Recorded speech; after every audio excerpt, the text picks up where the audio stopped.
경제학을 전공을 했습니다. 경제학을 선택한 이유는 다 어렸을 때 어떻게 선택할지 모르겠지만 저는 아주 단순한 이유로 선택을 했어요. 제 아버지가 경제학을 전공을 하셔서 그렇다고 뭐 경제학을 전공하셔서 교수님을 하시거나 그런 건 아니었고 어렸을 때 아버지 하시는 게 좋아 보여서 뭐 하는지도 모르면서 경제학을 전공을 했고요. 공부를 하다 보니까 재미가 있더라고요. 그래서 대학원 독특하게 은행원들 중에 대학원을 한 사람 별로 없고 대학원을 마치고 나서 은행에 들어왔습니다. 대학원을 가게 된 계기는 제가 군대가 되게 짧았어요. 방위라고 요즘 없어진 제도가 있는데 방위 중에서도 6개월짜리 방위가 있었어요. 아주 하기 힘든 건데 제가 하기 힘든 걸 해서 그 방위 제대하고서 이제 한 3학년, 4학년 이렇게 되니까 친구들이 이제 군대 갔다 그때 26개월 복학을 하더라고요. 4학년이냐 벌써. 야,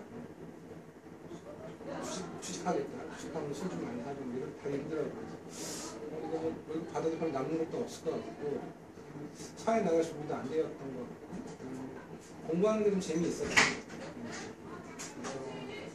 대학원을 나왔고 경제학 통하시는 건 없죠.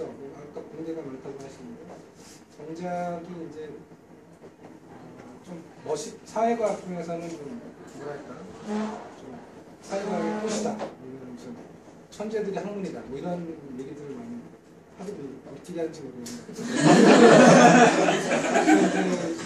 공부를 대학원에 가서 해보니까 경제학은 천재들의 학문인데 제가 천재가 아니라는 사실을 깨닫고 그냥 취직해야겠다.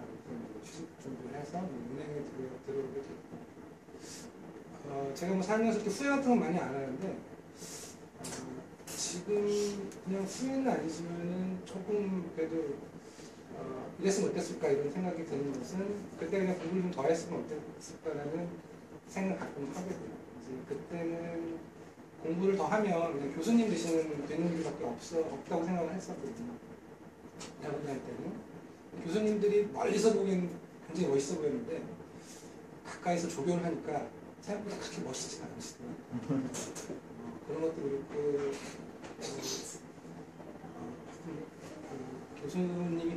교수가 되는 거는 나한테 안 맞다고 생각을 하고서 그냥 취직을 했는데 나중에 알고 보니까 공부를 계속 하더라도 박사를 받고 계속 공부를 하더라도 계속 공부하고 가르치는 일 이외에 다른 일도 많이 있더라고요.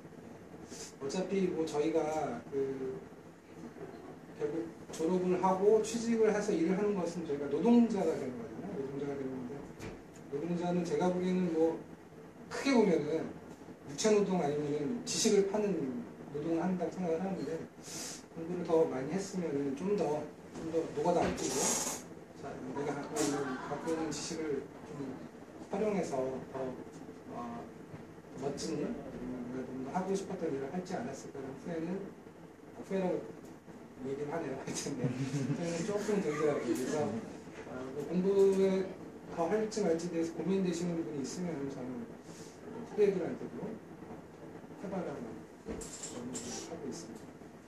제가 은행에 들어온 이유는 우리 때는 사실 제가 학교를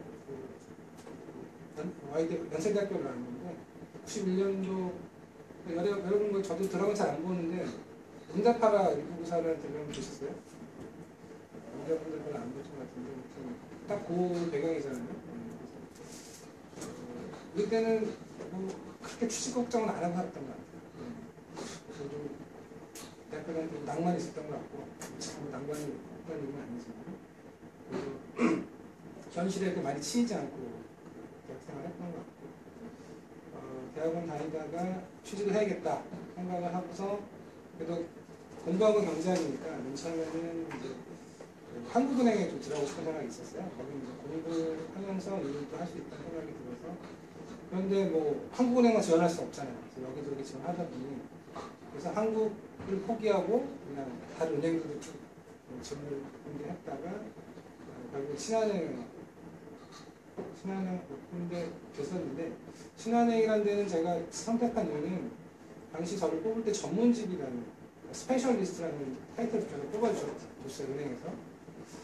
은행 들어오고 나니까 조금 사기당한 느낌이 들었어요. 그때 꿈을 했던 어쨌건 금융 경제학을 전공을 했고 금융 쪽에서 내가 뭔가 그 전문가가 돼보겠다라는 생각을 하면서 들어왔던 것 같아요. 그래서 은행에 들어왔고 저희 때까지는 이렇게 취직이 어렵진 않았는데 저희 이후부터 이제 IMF 터지고 나서 취직이 좀 어려워졌고 요새는 되게 많이 어렵다고들 얘기를 하더라고요. 그래서 요새는 한 4, 5년 전에 제가 그 은행 신입 직원들 그 시험 문제 출제위원으로 한번 혼자 들어가는 데가 있었는데 그때 보니까 뭐 신한은행이나 무슨 은행권 스터디 하려고 들어가려고 뭐 웹사이트도 있고 카페 같은 것도 있고 그다음에 같이 스터디도 하고 그런다고 해갖고 깜짝 놀라서 이들은 많이 다르구나 그런 생각을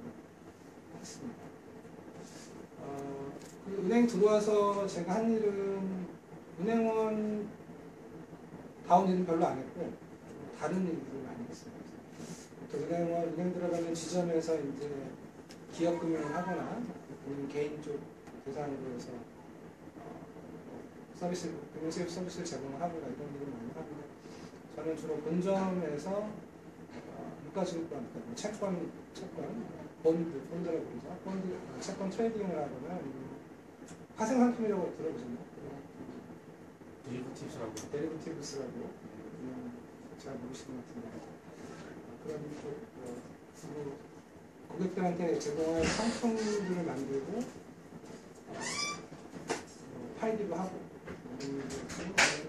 돈 많은 PB 고객들 대상으로 거기 PB 프라이빗 뱅커라고 들어보셨어요? 프라이빗 뱅커 언제 보셨어요?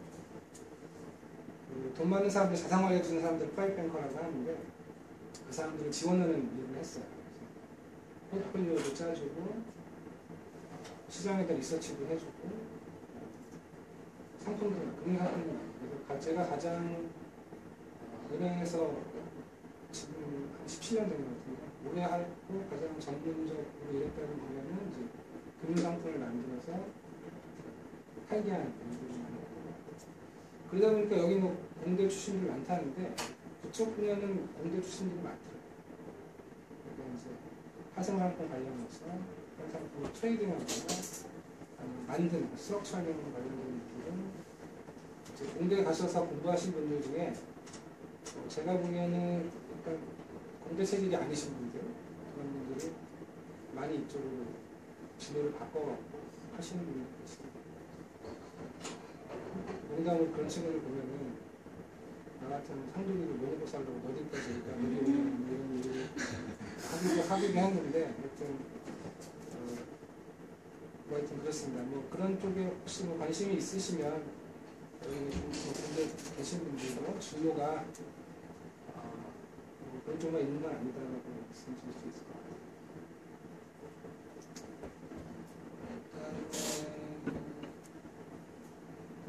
그 사실 자기 이제 전공은 고등학교 때 대학 간 전공은 참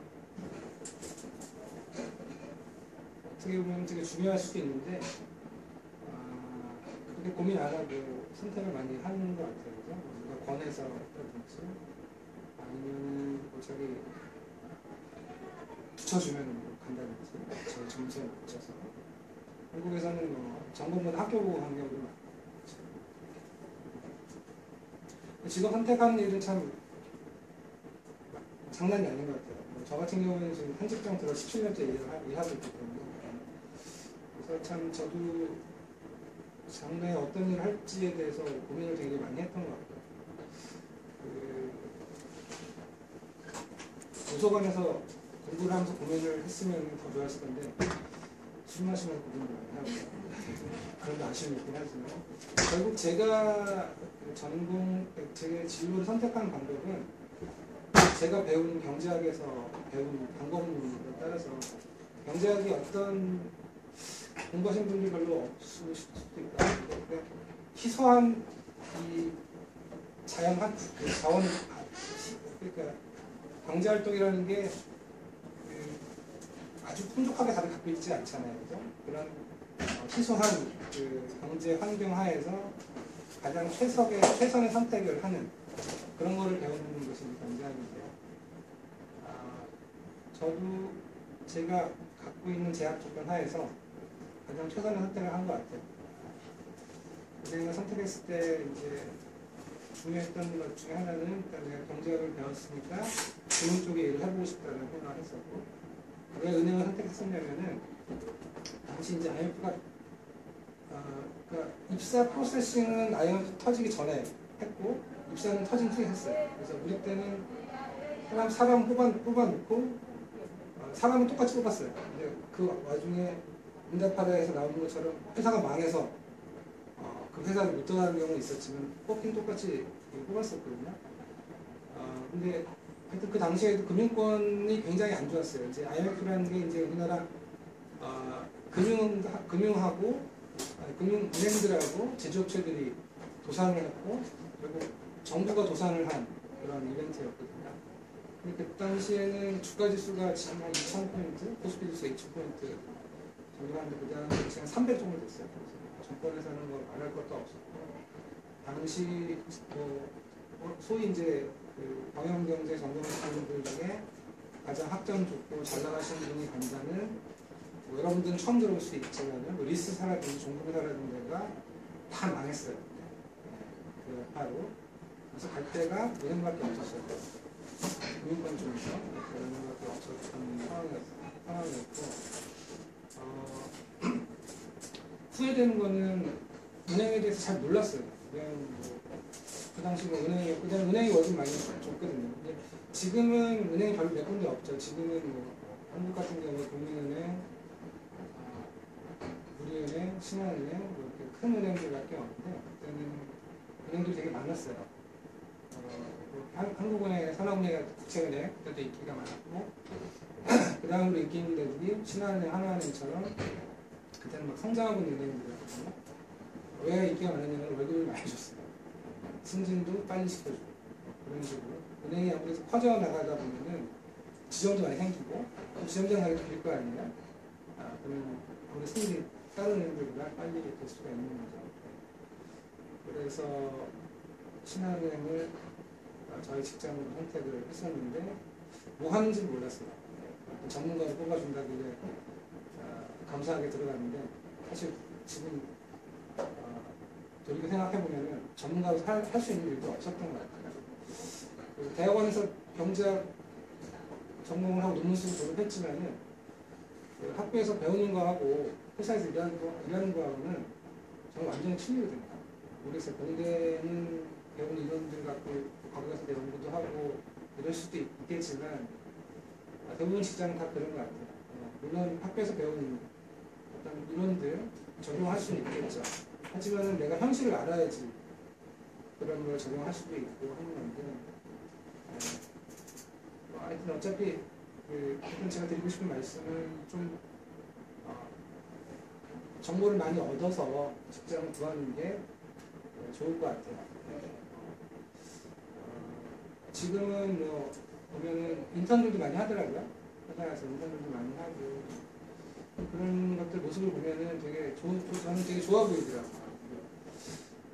저는 뭐 취직한다고 고민을 많이 했는데 정보도 잘 안 알아보고 은행이 뭐 하는 건지 잘 모르고 들어갔는데 이런 세미나를 개최를 하고 또 많이 오셔서 들은 것 자체도 참 제가 보기엔 참 부러워요. 저는 그런 과정을 못 거쳤기 때문에 말도 그냥 들어갔다가 그냥 돈 좀 많이 주고 금융권이라서 전문가로 뽑아주는데 너무 싫은데니까 지금 무슨 일인지도 할까 모르고 들어왔던 것 같아요. 그래서 뭐 그렇다고 후회를 하는 건 아니지만 조금 더 내가 정보가 있었고 알아볼 수 있는 기회가 있었으면 이런 생각은 좀 들더라고요. 그래서 많이 좀 알아보고 직장을 잡으시는 게 좋을 것 같아요. 은행은 어떤 일이냐면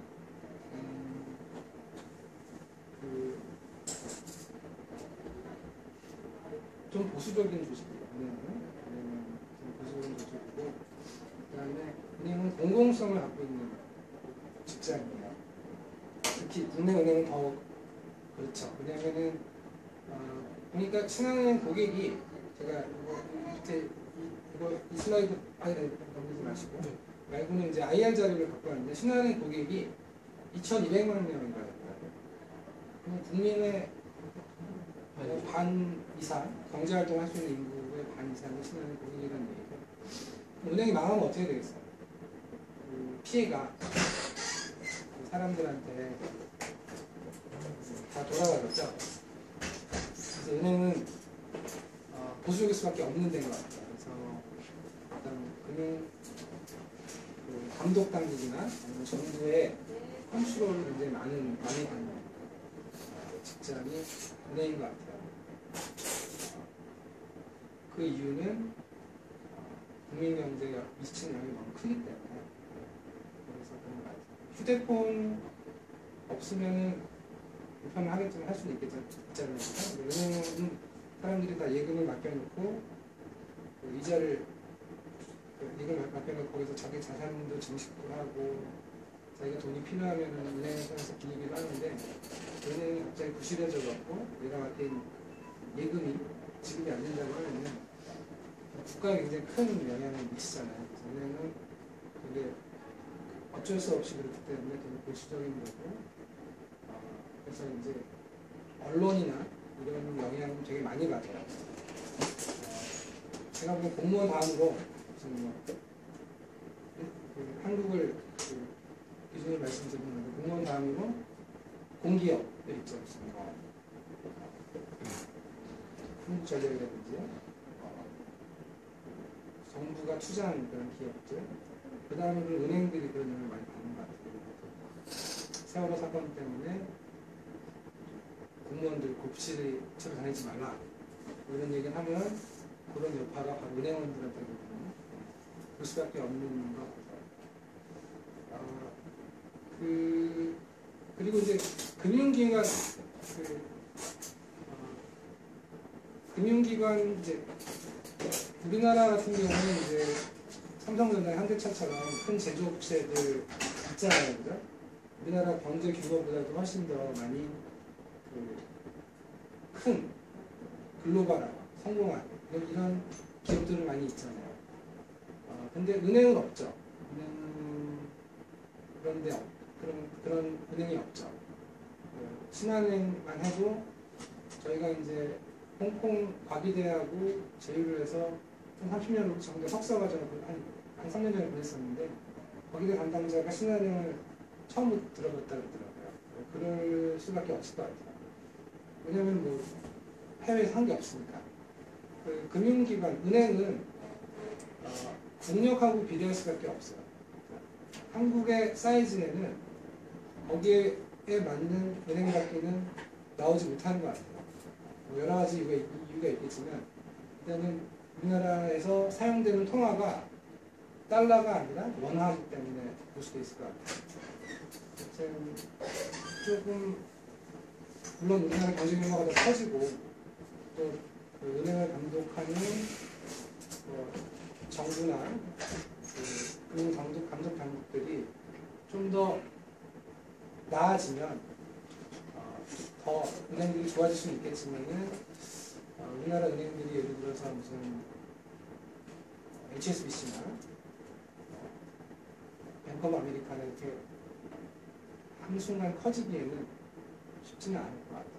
그리고 이제 어떤 경제 규모, 국가가 사용하고 있는 어떤 그런 통화, 또 어떤 것인지 이런 거에 영향을 받을 수밖에 없어요. 그거를 제가 자세히 설명하기는 그렇고 그래서 어느 정도 은행이 우리나라 기업들보다는 조금은 좀 한계가 있을 수 있다고 말씀을 드릴 수 있을 것 같아요. 그 대목에서 한번 은행에서 IR 자료를 제가 가져왔어요. 그렇다고 우리나라 은행들이 뭐 이렇게 아주 못하고 있는 건 아니에요. 이게 글로벌리 500개 뱅킹 브랜드 중에서 2위가 웰스파고고 2위가 이제 체이스고 HSBC가 3위, 뱅크 오브 차이나가 15위고 신한금융그룹이 51위 정도 되고 있는 것 같아요. 그래서 이 정도가 우리나라 금융 경제 규모나 그런 거에 맞는 수준이 아닐까. 노무라라는 일본 증권사가 57이고요. 이제 두 번째 우리나라에서는 국민은행이 76위 정도 되는 것 같아요. 넘겨주시겠어요? 네. 그 다음에 그리고 이제 금융권을 제가 처음 이제 말씀을 드리는데 이제 금융권 여기 전공도 잘 모르시는 분도 많으신 것 같아서 제가 말씀을 드리면 이건 신한은행 자회사들이고 신한은행 금융주주 자회사들이고 여기 보면은 대부분의 이제 금융업종들이 다 망라가 되어 있어요. 보면은 은행이 있고요, 카드사가 있고 신한인베스트먼트는 증권사가 있고요, 보험사가 있고 자산운용사가 있어요. 캐피탈이라는 데는 이제 그 돈을 뭐 이거는 사실은 글로벌리 좀 뭐라 그럴까 그냥 금융기관의 카테고리에서는 빼도 될 것 같아요. 보통 크게 은행, 증권사, 자산운용사 여기다 보험사 정도 뭐 카드사도 넣을 수가 있겠지만 이 정도라고 보시면 될 것 같아요. 그중에서 저는 은행에 있고 증권사에서 무슨 어떤 일 하는지 하여튼 IB들 IB 인베스트먼트 뱅커라고 많이 들어보셨죠, 그죠? 골드만삭스라든지 2007년도 금융위기를 주도했던 리만 브라더스 그런 데들 이제 증권사들이고 그다음에 이제 굉장히 또 각광을 받고 있는 직종이 자산운용 업종입니다. 자산운용 펀드 매니저라고 들어보셨죠? 고객들 돈을 받아서 여러 가지 투자를 해서 돈을 불려주는 사람들이 자산운용. 이런 사정 지식이 없기 때문에 그냥 여기에 대해서 제가 제 의견을 말씀을 드리면 은행은 우리나라도 그렇고 글로벌리 이렇게 막 성장하는 인더스트리는 아니에요. 성장하는 인더스트리는 아니고 그냥 스테이블하게 가는 인더스트리인 것 같아요. 그 다음에 증권사 같은 경우에는 너무 거품이 꼈다가 2007년도 이후에 거품이 확 꺼졌어요. 그래서 엄청난 구조조정을 했고 지금도 그 이전만큼 회복하지는 못하고 있어요. 아마 영원히 회복 못할 수도 있을 것 같아요. 왜냐면 그때 너무나 어떤 과도한 거품이 있었기 때문에 게다가 우리나라 증권사들은 지금 구조조정 시작이에요. 그래서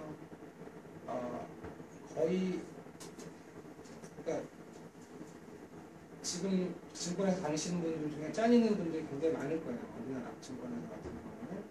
그 다음에 신규로 채용도 하겠지만 그렇게 많지는 않을 것 같고 왜 그렇게 되고 있느냐. 경쟁이 치열해지고 수수료, 벌 수 있는 수수료가 줄어들고 있고 그런 게 현상이에요. 그 다음에 뭐 거래 규모도 이렇게 많이 있지 않고 그런 상황이고. 그럼 은행은 뭐 왜 버티고 있느냐? 은행은 그래도 아까 은행의 공공성을 갖고 있다고 말씀을 드렸죠. 은행은 그래도 망할 수는 없어질 수는 없는 인더스트리거든요. 경제에 꼭 필요한 역할을 하는 인더스트리. 물론 증권회사도 그런 역할을 하긴 하지만은 이게 어떻게 보면 1차적이라고 아주 필수적이라고 하면은 이거는 약간 좀 부수적이라고 볼 수도 있을 것 같아요. 그럼 세 번째가 이제 자산운용 쪽인데 제가 후배들을 만나게 되거나 뭐 이렇게 상담을 하게 되면은 이쪽으로 가라고 지금 권유를 하고 있어요. 자산운용 좀 괜찮을 것 같아요. 제가 보기에는. 왜냐하면 돈이 되게 많아요. 세상에 돈이 너무 많아요. 제 호주머니는 별로 없는데 세상에 돈이 너무 많고 그 돈을 좋은 조건에 운영하고 싶어하는 사람들이 너무너무 많아요. 게다가 우리나라도 이제 저금리 시대가 됐거든요. 저금리 시대가 됐다는 얘기는 사람들이 은행 이자 갖고는 노후가 보장이 안 돼요. 열심히 벌어도 60까지 번다고 하더라도 한 80이면은 80까지 이상 다 사시잖아요, 그죠? 그러면은 자기 자산을 잘 관리하고 싶은 생각들이 다 있을 텐데 예전에는 은행에 예금 이자 많이 줬다 이거죠. 지금은 1년짜리 이자가 3% 정도밖에 안 돼요. 제가 맨 처음에 은행 들어갔을 때는 한 13% 줬거든요. 많이 떨어졌어요. 자산운용 업종은 금융권에 관심이 있으시면 굉장히 뭐 물론 뭐 여기 이쪽도 뭐 다 장단점이 있겠죠. 근데 제가 경험한 제가 말씀드렸듯이 제가 은행에서 한 일이 은행 업무보다는